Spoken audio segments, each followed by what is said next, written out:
Gale Sayers was electric. Growing up in Nebraska, Sayers was a dynamic athlete at Central Omaha High School, excelling at both track and football, where he led the Eagles to an unbeaten season in 1960, which ended in a shared state championship. He also jumped an absurd 24 feet 10 inches in the long jump in 1961, a Nebraska record which stood for nearly 4 decades. Needless to say, Sayers was one of the hottest recruits in the nation and had more than 75 scholarship offers. He ultimately committed to Kansas, where he would go on to become one of the greatest all-purpose players in Jayhawks history, leading Kansas in rushing, touchdowns, and kickoff returns in each of his 3 seasons. He also led the team in receiving and punt returns as a junior and senior, finishing his career with nearly 4,000 all-purpose yards.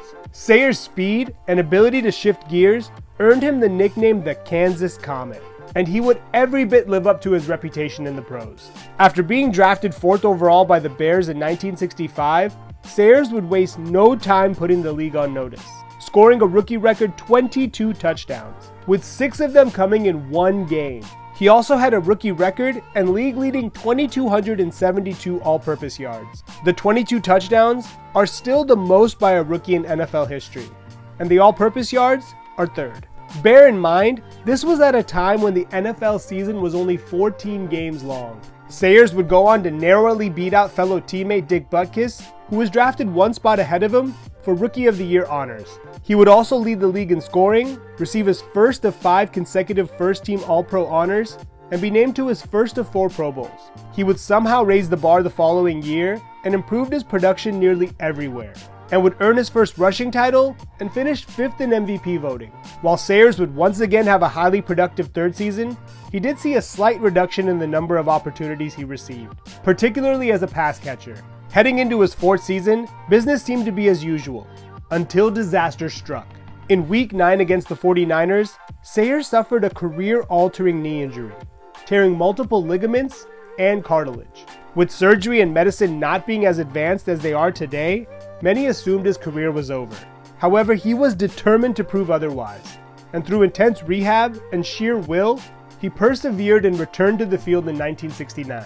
While much of his speed and explosion had diminished, he still found a way to overcome his limitations, and went on to both lead the league in rushing and win Comeback Player of the Year.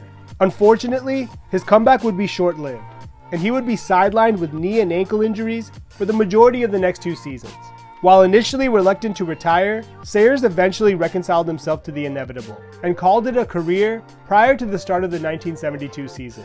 Despite his brief time in the league, Sayers' legacy as one of the greatest runners in history was cemented. His 139 all-purpose yards per game average is still the highest in NFL history, as are his 6 touchdowns in one game. And in 1977, at the age of 34, Sayers would be immortalized, making him the youngest player ever to be inducted into the Hall of Fame.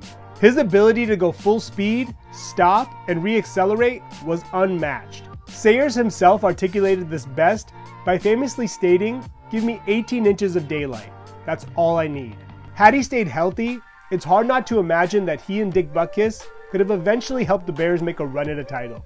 I want to thank you for watching, and I would love to hear about your favorite memories of the Kansas Comet.